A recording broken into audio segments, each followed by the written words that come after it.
Let's see why the Buffalo Bills are en route to the playoffs. Come on now, the Bills are making it happen now. Stand up now, come on and shout. Buffalo Bills go undefeated. And we're going to the Super Bowl. Yeah. Now, baby, come on, come on. No one Come on circles the and wagon shout. like the Buffalo Bills.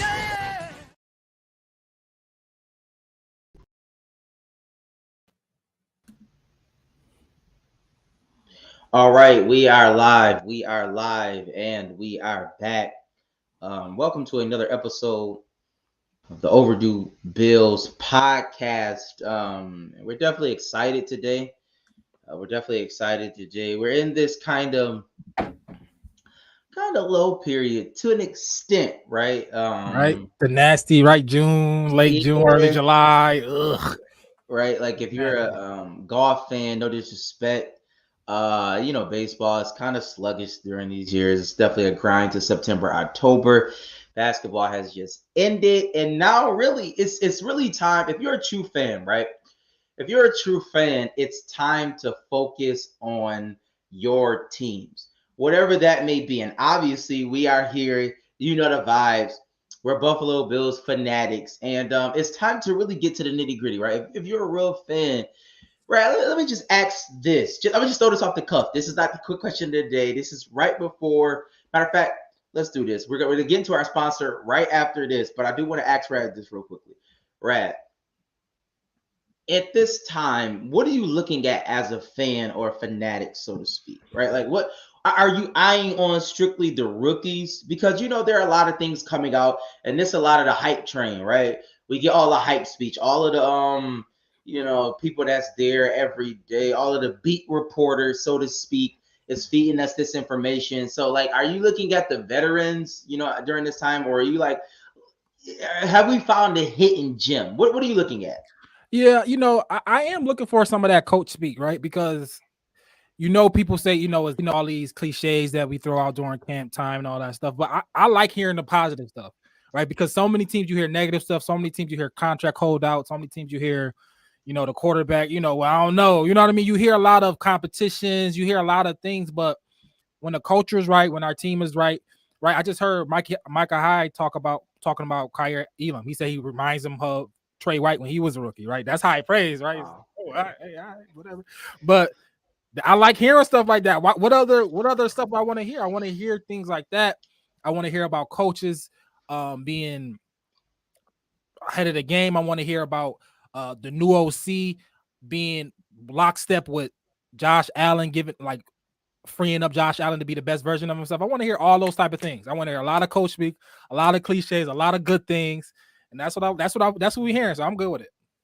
I hear you, because obviously the antithesis of that, the opposite is the negative, right? Like we're in a bad way, we're in a bad position, so on and so forth. We're the favorites. It's different. It's different this year too. This is I don't know. I'm not gonna say I feel uneasy, but this is different, bro. This different. As a fan, as a Bills fan, this year is the most. I don't know. The most anticipated year of my lifetime for sure. I don't know if it's anything close. And we're definitely gonna get into it. We got an action-packed show for you. But before we do that, let's get into our trusty sponsor, and we're brought to you by none other than Buffalo Wing Kings. Being from Buffalo, there's two things the guys here on the pod know. That's Buffalo football and wings. Let me say this. Our first choice and the best choice is Buffalo Wing Kings. You know the vibes. At Wing Kings, it's Wings 101. With over 101 flavors of wings and a beloved Wing of the Month special, Wing Kings is sure to school any other wing place in town. Opening a new location by the University District on Main Street, available for Bills games, parties, or just an everyday lunch and dinner wing cravings. Stop by their Elmwood Village location at 484 Elmwood Avenue or give them a call at 716-248-1427 and find out why they say, and we know, that they have the best wings in town, hands down. And additionally, if you tell them that the Overdue Bills podcast sent you, you'll get 10% off of your wings. And you know that, I'm telling you, that'll come in handy. So shout out to Buffalo Wing Kings. And then while we're at it, let's get a bit of housekeeping out the way before we get into the show. Shout out to OverdueBillsPod.com. overduebillspod.com. That's where the website is at. You can find all of our media, all of our merch. Shout out to the merch that we have: Overdue Bills hat, Overdue Bills hoodies. We got it all. So please go to overduebillspod.com. Shout out to Buffalo fan base and all of those great communities out there. You know the vibes. All right, so let's get to the show. Quick question of the day. And I gotta ask this question. Because watching ESPN and all the publications and so on and so forth, there's been a lot of quarterback talk, right? A few weeks ago, we saw the golf, tournament, Aaron Rodgers, Tom Brady, Josh Allen, and Patrick Mahomes, right? And this is kind of continuing. There are some shots being, thrown on Twitter, so on and so forth, right? A lot of quarterback talk, top five, so to speak. So the quick question of the day for Rad is, and really for everybody, if you want to answer, is in Josh Allen's 5th season, right? His 5th season. What is your expectations of him, right, moving forward? And prior to that, has he, from start to at least now, has he exceeded what you thought coming in, right? From draft day, has he exceeded those expectations? And then, like, moving forward, like, what are they? Like, what are they? Yes. How do you feel about that? Yes, he exceeded my expectations tremendously, 10-fold, 100-fold, 1,000-fold, right? We're talking about having a quarterback that's potentially the best player in the NFL. Like, you know what I mean? That's not.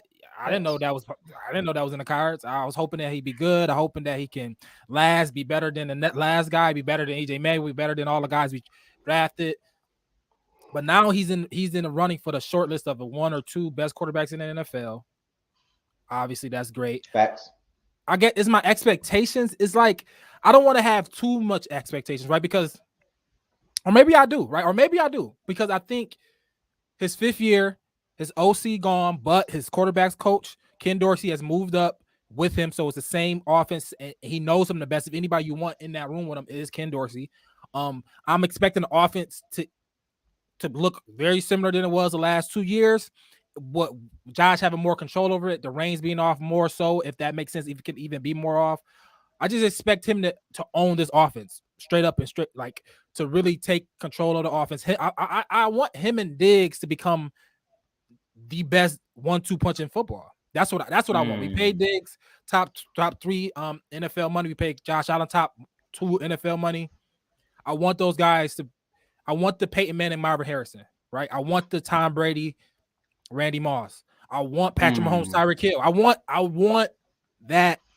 Yo, when in doubt, we know we got Josh and Diggs, and they're gonna get it done week in, week out. So I want Cooper Kupp, Matt Stafford, right? I want that high end 1,500, 10+ touchdowns. I want 4,500 plus yards, 40 plus touchdowns total. Like that's the type of offense I think we're gonna get. And I don't see how anybody gonna stop us. I think we control this. I think we're as good as anybody out there. So I expect a lot from Josh, and I expect a lot from his offense. I hear you, man. And I'll say this: 100% Josh Allen has exceeded my expectations, right? 100%. I can't say that he hasn't, right? 7th pick, round, came from Wyoming, right? You didn't really know a lot about him, and pretty much all we heard coming in, he's a project, right? That was a heavy quarterback draft, like a heavy quarterback draft, and the quarterback that we ended up with, 5-6 in the first round. The quarterback we ended up, he's a project. We're gonna have to, you know what I'm saying, make it work. We're gonna have to put some things around him, and obviously we've done that with Diggs, Knox, Davis. So on and so forth.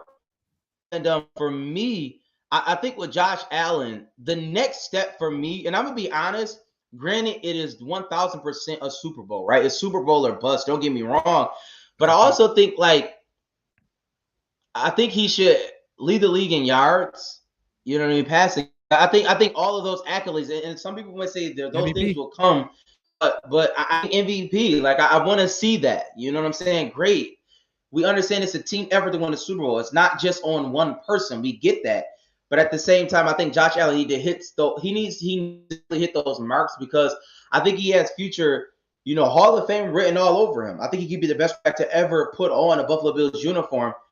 And so that's where I expect, right? He's shown me that. I think that game against the Kansas City Chiefs last year in the playoffs, what I seen in him was something that was like, this is otherworldly. This is not something you see every day. I think he could get to that point where he could be a Hall of Fame quarterback. So for me, I'm putting that on him.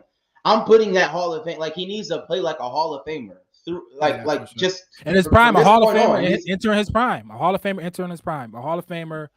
His 5th year, he got paid, he got his weapons, he got his guy. Gabe Davis, he helped move on to become that true number 2. Right, you got your OC that you who been there with you for the last 3-4 years, whatever 3 years what it has been. Like it's not. I'm not gonna say it's no real excuses. Really, it's no real excuses. It's pretty much we got to execute. We got to execute this year. Our offense. I mean, come on. We draft all these people is homegrown. Most of these guys is homegrown. There's homegrown talent, and we gotta push forward. Absolutely. Shout out to the quick question today. Shout out to everybody watching. We ask you to like, share, rate, and review, subscribe, all of those amazing things. But I kind of want to stay on that note, right? Because training camp schedule has been released. The training camp schedule has been released. We're starting everything in July. We obviously had a mandatory mini camp, and we're happy about that. Talk about that in a second. I did want to stay on that note because it got me to thinking, right? We talked about Josh Allen and his expectations, but I want to get a temperature check. It's always good in the offseason to get a temperature check on the players that we have, because obviously during the season you can, sway a little one way or the other just based off game to game, right? We know we're fanatics. Right. And one game we see Oliver, oh my God, we love him. The next minute we see, I hate Oliver, we got to trade. That's just how we are. But I think it's always great to do this in the offseason. I want to ask Rad, how do you feel? Right? It's the question of how do you feel about certain players? And I really and I know this player, we haven't seen him. We have not seen him, but it's just we got to talk about it because there hasn't been a lot of talk about him. His name is Tre'Davious White, right? His name is Tre'Davious White, and I just want to get a temperature check on how you feel. Is it a situation where you believe Trey White is going to come back and he's going to be who you know what I'm saying, that guy like Trey White, top 5 corner in the league? Or are you okay with allowing it to be a process? I think I'm okay. I'm okay with allowing it to be a process. I think when did we lose? We lost them. I forgot what week it was, but we lost them late in the season. And in the secondary, obviously our team is better with Trey White. So I'm never trying to say that. But our secondary didn't take a big step. Didn't lose a big step. Right? We kept it going. Dane Jackson came in, and those guys held it down. Right now, we add a Von Miller, which is going to. I know we're talking about Trey White, but was going to help our pass coverage with the recovering Trey White, with a rookie back there, with Dane Jackson still in the fold, with Teron Johnson still there. So I think Trey White, our system, how McDermott uses corners, how he uses back end, how he uses safeties and everything, we're going to be able to slowly get them back, riv them up. And we know we want to play playoff football. We want to have long playoff stretches, long playoff. We want to play Super Bowl. We want to go to the Super Bowl. So I think we want him there probably halfway through, have him there by week 10, week 12, where he's fully back, ready, everything back under his legs, his speed back, his confidence back in his knee. That's obviously I just want him to get that confidence back, or however long that take. You know what I'm saying? So right. I'd rather him have that confidence than have him out there second guessing. So I'm all good with letting him go. I think let him ease it along. We got Elam to hold it down. Dane Jackson can hold it down. Our whole back end of the hitmen, as we coined them. I think they're gonna be straight. I think they can hold it down. I think the pass rush is going to allow them to even play even more free and attack the ball even more. So I think we're good. I think we're in great space. I think Trey White's in great space. I hope when he get back, we're going to be ready for him. And I think the defense going to hold it down until he get back fully. Interesting. For me, Trey White went down in week 12 against the Saints. He went down. So that's a lot of time without him. I don't know. That's a lot of time without him. It definitely is a lot of time without him. And I honestly, I don't know.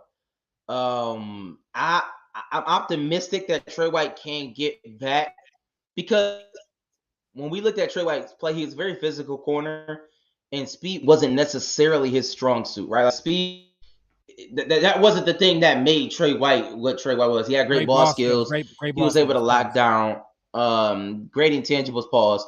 But yeah. So I'll say this. I'm kind of iffy, right? So like how I feel my temperature.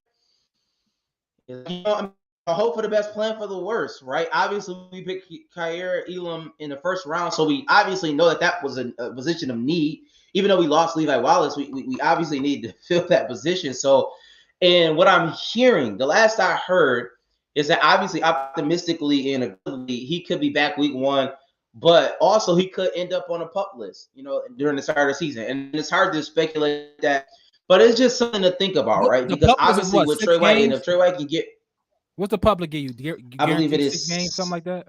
You got to miss the first 6. He's out for the first 6 weeks. Yeah, he's out for the first 6 weeks. So that's not. I mean, that's not. It's not insane. It's not. I wouldn't be like, oh my god, the season over if he's out for the first 6 weeks. I wouldn't believe that.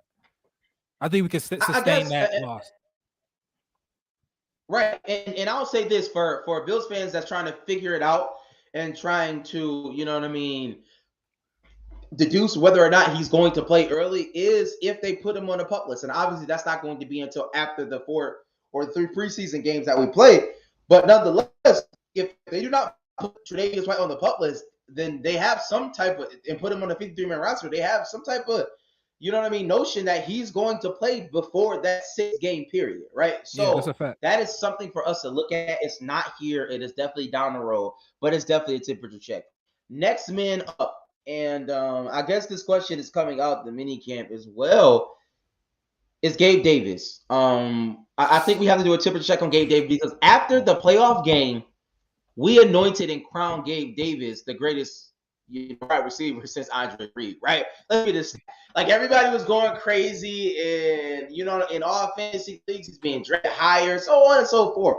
But after some months, after some weeks have gone by, and we can all calm down. Rad, what is your temperature check on Gabe Davis? How do you feel about him being, I guess our number 2 receiver going into the league? It's interesting because last year, obviously, he was a second-year guy. This is third year. So as a wide receiver, third-year wide receivers, that's where you can make a lot of noise. But last year, I had high expectations for him. Last year, I remember Mike, shout out Mike D. I remember he was talking about how we want to add another wide receiver. He don't want to add somebody like Emmanuel Sanders or something like that. But when we end up adding him, we was like, oh, we must really believe in Gabe Davis. We must really believe Gabe Davis is going to be our number 2 guy. And coming into that season, he wasn't. Emmanuel Sanders beat him out and ended up being the number 2 guy. And it's really it was stretches where he wasn't even playing a lot. It wasn't even like it wasn't like we had to give him the ball. It was not that type of thing. But when he did play, he showed up. So I don't know if it's like he's a decent practice player or when the coaches see him on practice, they like, all right, we'd rather go with Emmanuel Sanders or we'd rather go with another guy. You know what I'm saying? But I think this year, this is the year where I think he just earned it on his on the field play. The last couple playoff games, he just earned it. So I think the number 2 spot is his. I think he's gonna show and improve. I think when he plays, he's gonna be great. I think him and Diggs. The 1-2 punch. I think Josh Allen having a great quarterback like Josh Allen, having other. I think he's going to be a great number 2. I think in terms of it's interesting because in terms of looking for fantasy, because fantasy outlook, obviously, I don't know how you what you gauge it because if you believe Josh Allen go throw for 4,500 yards and Diggs will get 15, that's close to 3,000 yards to divvy up. And you think, all right, Gabe can get you 1,000. Where do that go? So I think Gabe Davis should have a great year. He should have over 1,000 years, over 1,000 yards, over 60, 70 catches. I can see that easily. 5 touchdowns. I can definitely see that. So I think Gabe Davis, that third year step wide receiver, I think he's gonna be on the field a whole lot more. I think just the fact of him being on the field a whole lot more, his numbers gonna probably double, triple. He's gonna have a great year. It's interesting because Gabe Davis had, I think, in 2020, 7 touchdowns, and 2021, 6 touchdowns. So his touchdown count, that's not low for a wide receiver. 6 touchdowns respectively is really, really, really good. But I think the yardage and the receptions, right? I want to say both years he had around 30 something, 35 receptions and around 500 yards. Like that has to come up significantly, right? So I think it's for me the temperature check on Gabe Davis is a wait and see. Right? We saw what he can do. You know what I mean, in a high pressure moment in a game, right? 200 yards, which was insane. Like he literally carved the defense up. 4 But touchdowns. also, right, it was insane. Like it was one of the greatest games. But I don't want to be prisoner of the moment. And I think that there are some route running things that he did get better during the season that has to keep improving. Like he has to put the work in, and he has to be able to get open for Josh Allen. He not a situation where it's like you have to be able to get open. Right, Josh can sometimes throw you. Sometimes you can be able to get open to give Josh targets, those easy targets for him. So I think for me, Gabe Davis, the temperature check for me is it's like, okay, this is the season where the off season where you put the work in, and then coming into the season, 1,000+ yards, right, 60, 70 plus catches, and you need to hit that 6, 7, 8 touchdown mark, right? You need to be there, right? So my whole thing is it's a wait and see. Right, it's a wait and see. It's definitely a wait and see.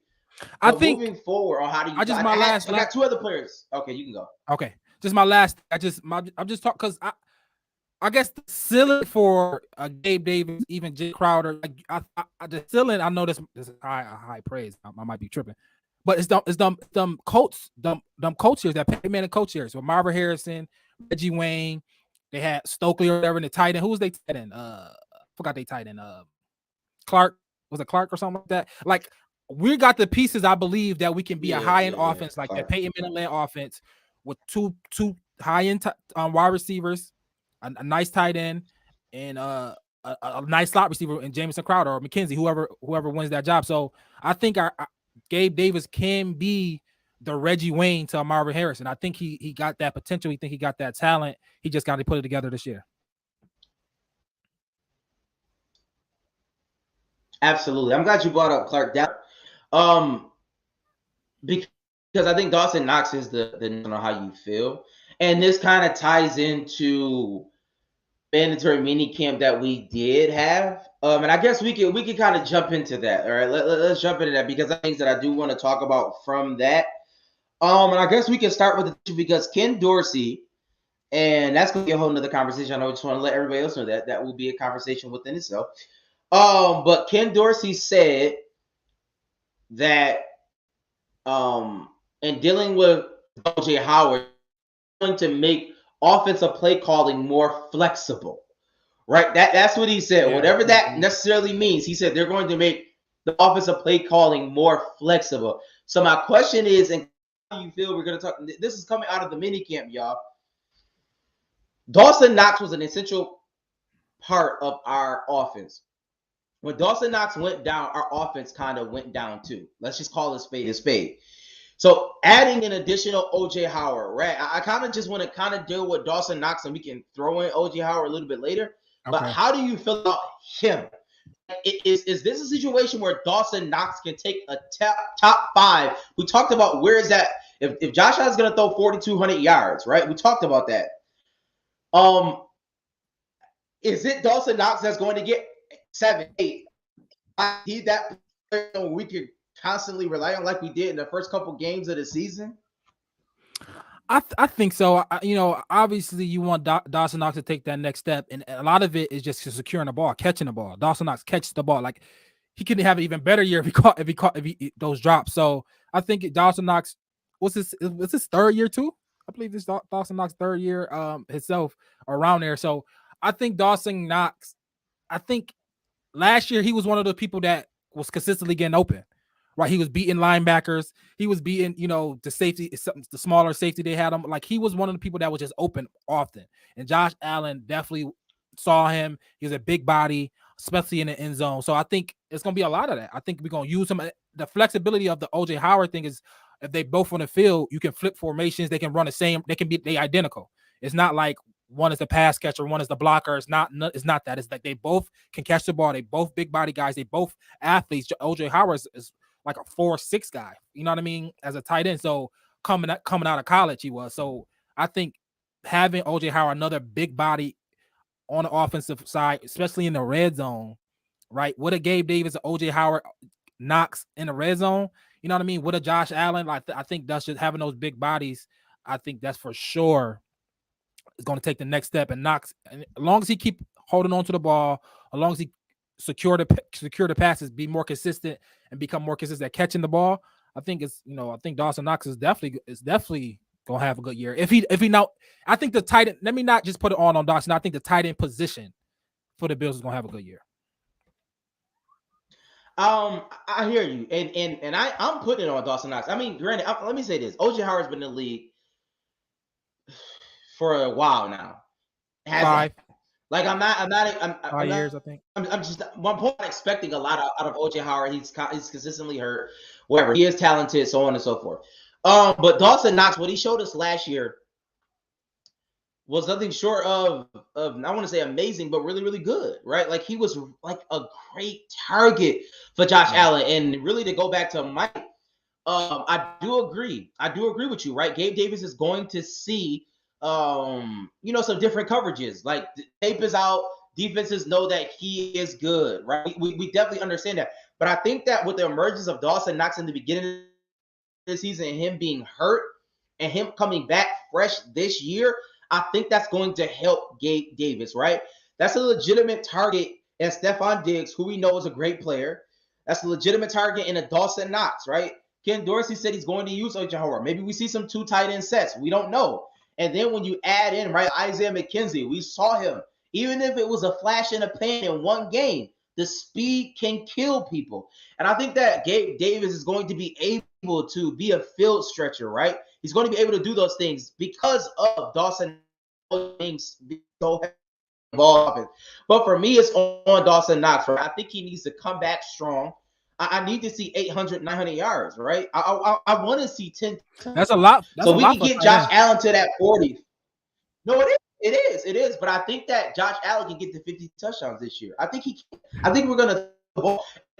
I mean, and I guess with that being said, because I didn't want to just throw this out there, we're gonna get to our next people that's coming out of this mini camp that I want to talk about, and it's the running back position, right? And the reason why I threw that in there because I think that Josh Allen, those touchdowns will come. Some of those will come from throwing the ball to the running back out of the backfield, right? This is a Devin Singletary. This is a Zach Moss, right? This is a James Cook, Tywin Jones, and obviously he's a fullback. But still, so right, I want to ask this question. How do you feel about this backfield, right? We understand Devin Singletary came on strong, right? We have a mini Dalvin Cook, so to speak, and James Cook. They say he's great, receiver out of the backfield, shifty. For sure. It's not quite Dalvin Cook, but it remains to be seen. And also Zach Moss, who was that's quite frankly, he was a disappointment last year. Like even though injuries, albeit disappointment. So, Rat, how do you feel about the running back position, moving into this season? I'm cool with it, right? Based on shout out to Matt. Matt, coach, he's not on. He had some things to do. But last week he talked about how he feels Zach Moss is going to be a camp casualty. He said he feel like we're gonna go in. He feel like we're gonna go into the season with Singletary, Cook, and Duke Johnson, and then like a Tywin Jones who plays special teams because Zach Moss not playing special teams. That's why a lot of those games last year he was healthy scratches because he a running back and he was if you not the running back we're using, you're not playing. And I was like, when he was saying, I just thought about, I was like, wow, right? Because obviously, Devin Singletary was our first down, second down back, and James Cook is going to be our third down back, more than likely. And then goal line. I mean, maybe we don't want to be like that, but Josh Allen has been our goal line pretty much back, right? Our goal line guy, and we like to throw the ball when we get kind of closer like that. So I think if Zach Moss don't have.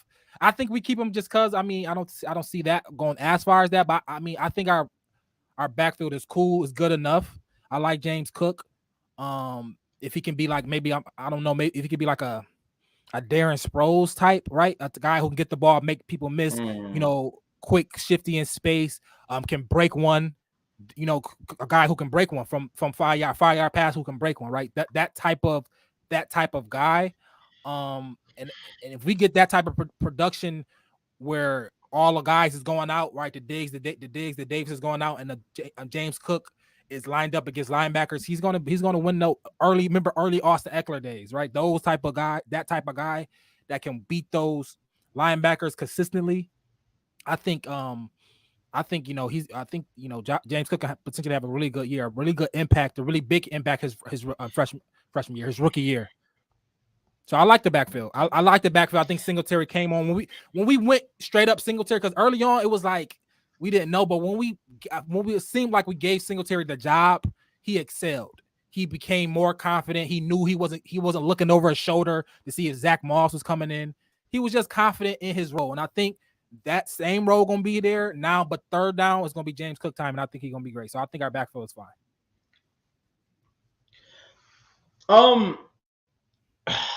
It's tough for me. It's really tough because I was never really big on Zach Moss, and it's funny that Matt says that because he said that Moss is playing for his job, as well. But I think Moss, he still has something in the tank, right? And I think that this training camp, he's going to show his worth. One of the biggest things coming out, I'm being honest, I'm gonna tell you why. Here's the biggest thing. Pass blocking is very, very important.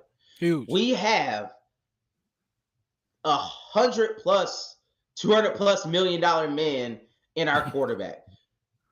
As far as the offensive line and the running back, we need a running back who can pass block. It's just the facts. And I think that Zach Moss is going to excel in that.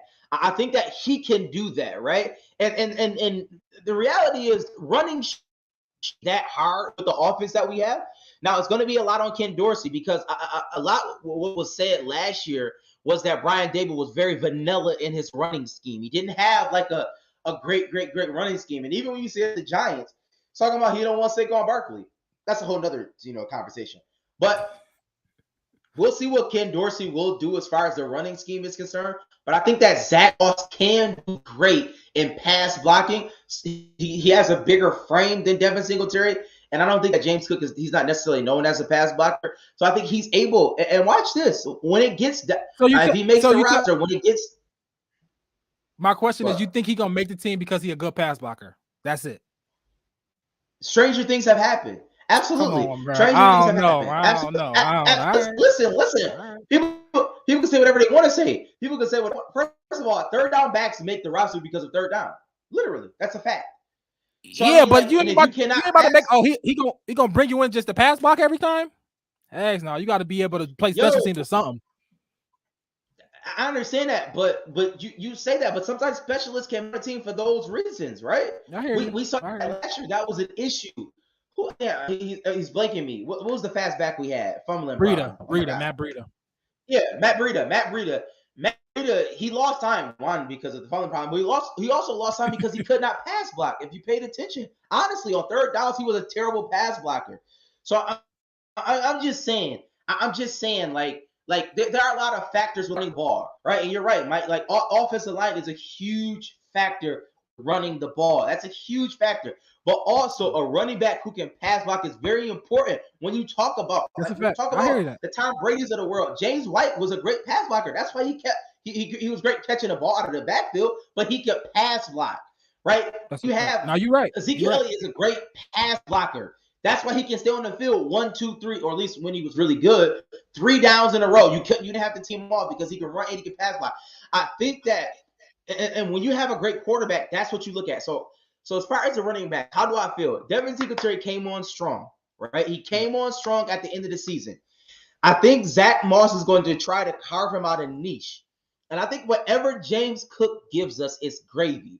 If Ken Dorsey can utilize James Cook, or if he can pop off the screen, I'm gonna be very interested in the preseason, right? Because we're going to use him in the preseason to see how shifty he is, right? Let's see if we can get him the ball in space to see what he can do, right? Even though we may not have the greatest offensive line, and I think we're going to have a better offensive line this year, let's get our running backs in space because, granted, Singletary is not a speedster. Zach Moss is not necessarily a speedster. But if James Cook can use some speed and shiftiness in the open field, that could take our offense to another level. I think James Cook was 4.42, 4.44, something like that. So he's fast. Yeah. He's probably the fastest back we got for sure. Because Absolutely. Duke Johnson, whatever. But yeah, I think the backfield is good. I think we're in a good space on the backfield to not have the workhorse. But I think the league in general, just seeing Derrick Henrys of the world, the Zeke's of the world, the Christian McCaffreys of the world, the Dalvin Cooks of the world. I think the league might be moving away from the bell cow anyway. So far as our little three-headed monster, I guess we got as of now, I'm not mad at it. It could be worse. So I'm fine with it. I hear you. Listen. I hear you, and I think that so much calls left. Yeah, and definitely we definitely have an improved offensive line, right? That's a fact, right? Our offensive line got better towards the end of the year. We added some people, Roger Saffold. You know what I'm saying? And I do agree with Mike. Spencer Neal, I think he will have Spencer Brown will have a breakout this year. So it remains to be seen. But I guess that's how we feel about the running backs. And the last time about how do we feel? Because AJ Epineza said that he believes that the young pass rushers can take the next step. So we're talking about AJ Epineza, a second-round pick, a Boogie Basham, right, second rounder, and obviously, Von Miller, obviously, right? So, Rad, when you talk about Rousseau, Basham, AJ Epineza, how do you feel about it? I feel I'm the high. Obviously, my highest ceiling is on Rousseau, right? His body frame, his natural ability, what he did in college. He had a nice little track record.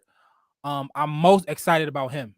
And having those other guys, them high end, first day, second day guys, to back him up. But I think Rousseau's can be an elite guy. Having Von Miller is so important. I think having that pretty much like one of the best pass rushers of all time. But he's not even talking about a good guy. We're talking about our first ballot Hall of Famer in that room with a Rousseau right now, like the next 2 years, guaranteed next 2 or 3 years. So by the time Von Miller's gone, he's gonna help Rousseau, Boogie Basham, all these guys out. I think Rousseau is gonna this the best. I think a part of that money. I know when we first gave it to him, it was like, dang, we give, he's 33, or I forgot how old he's 33, something like that. It was a lot of money we gave Von Miller, but him coming into this culture, him coming into that defensive end room with a guy like Rousseau who got all the talent in the world. I mean, some of that money is for that. Some of that money is for that coaching. Some of that money is to show our young kids the ropes. We put a lot of draft capital at the defensive end position. I think Von Miller is the key for me. Without Von Miller, what I feel this optimistic about it, not as much, but with him, obviously with his pass rush, with his run defense, and with his teaching ability to help these young guys out, I think that room, I mean, I couldn't be more excited about it. Honestly. Facts. And I'll just say this, because we talked about the Von Miller impact on the team.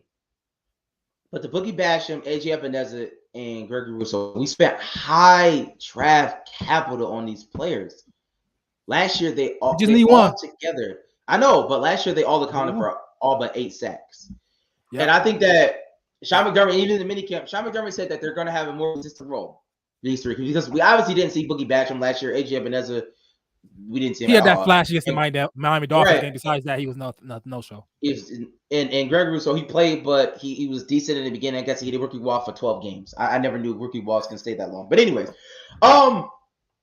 Shaq Lawson back too. So he can help that room as well. Definitely shout out to Shaq Lawson. We're trying to get Shaq on the pod. We definitely working it out. Please be on the lookout for that. But out of the minicamp, and I'm gonna just throw this to you. Ebenezer said that Boogie Basham lost some weight. Maybe weight was a problem. I don't know. I wasn't in the locker room. Said that Rousseau got bigger. Maybe that was an issue, right? He came to the NFL, offensive lineman was bigger than him. I don't know.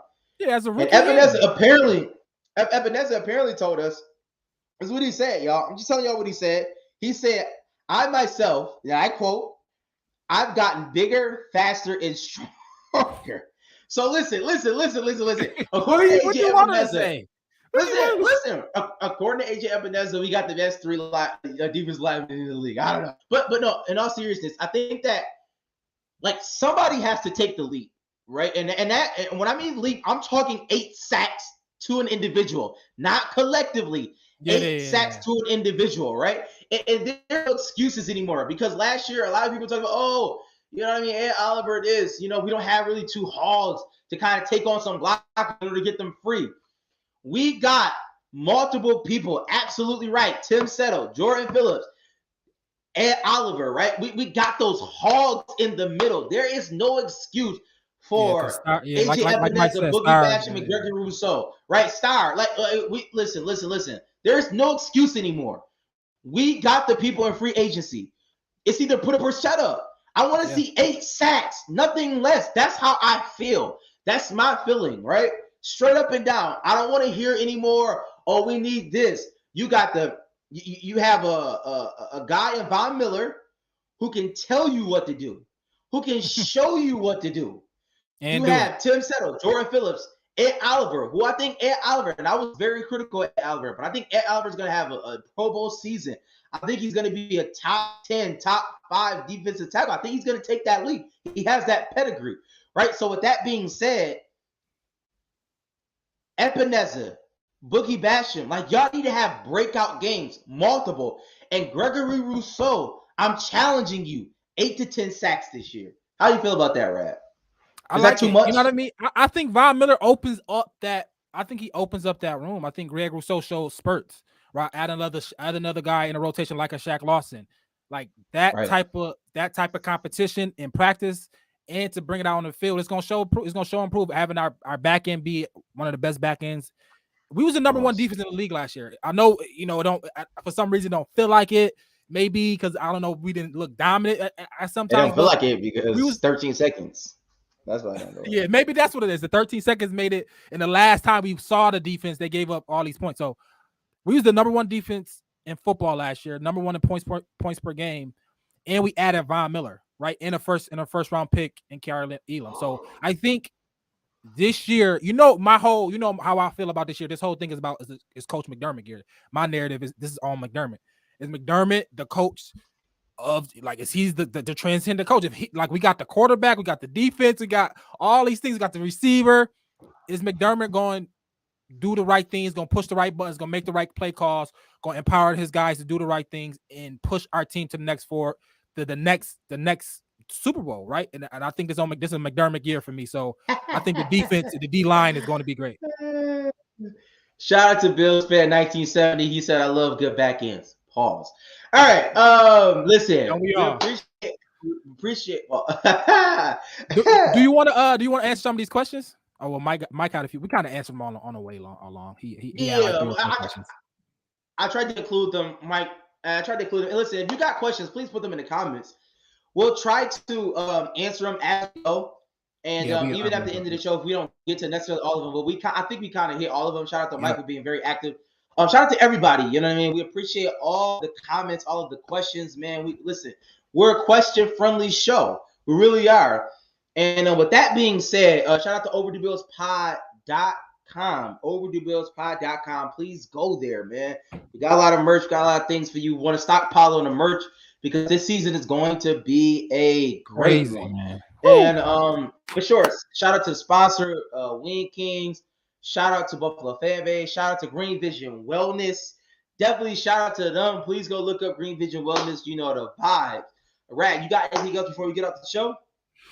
Nah, man, I'm just ready for this year. I know this is once again we talked about it at the beginning of the show. This is that end of June, July, where it's like, what we gonna do? But we gonna help y'all power through this. We're gonna be one of the people that help y'all power through this time. So lock in with us every Monday, 7 p.m., 7:30. For sure, we had some great interviews last year. We're gonna be dropping those during the week, moving forward in the off season. We definitely got some stuff lined up, man. I'm trying to get these players. You know how it is, man. They got a lot of things going on, but we're getting them. We're gonna get some players. We're gonna get some. Shout out Dawkins, man. You saw Dawkins. He was on Montana the other day, last week. He was wilding. Yeah. He was on Montana. Listen, we got the. We might not want to talk to him, but listen, we got the plug. But shout out to Shout out Money, man. Montana. But yeah, definitely shout out Money. Y'all know the vibe. But y'all know how we end every show with a little bit of that. Hey. Hey. Oh, come on, right? Oh, man. I held it down, bro. I held it down. You know what I'm saying? For sure.